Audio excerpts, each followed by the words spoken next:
was like, Lord, not on Sunday morning. Like, I'm worried about the person that be riding down Saginaw, Maine. Is like, where's Crossroads? And it's like, well, I don't see the sign. And I'm just thinking about all the things that are happening. And God just really started to remind me. I don't know if you saw it, but I had this moment to where I was first upset. But then God was like, why are you upset?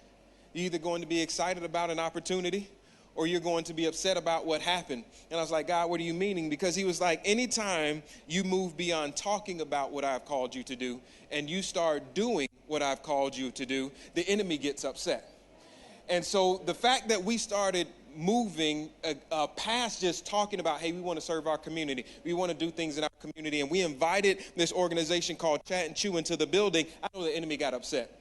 And here's how I know. But in 1 month, we served 219 individuals, Chat and Chew did, out of this church. That is 219 families where the poor were met, where the middles were met, where there were moms that were in need, that had their needs met. And beyond that, she does the metrics. What I love Marby for this, she said out of the 219 individuals, that means 500 plus household members were served through Chat and Chew. Let me tell you, the enemy's upset because 500 people just had their life impacted by the church and what Chat and Chew is doing. 500 people had the opportunity to have an encounter, a tangible encounter with God, and the enemy is upset. And so I look at this and I think about it. The enemy is like, well, how can I slow them down?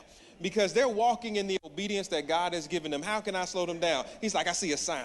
If I can tear the sign down, then maybe they won't see the church, and then maybe they won't know how to get to the building. And I'm like, you know what? I get it. And God, I believe he allowed this to happen to see how we were going to respond to this adversity.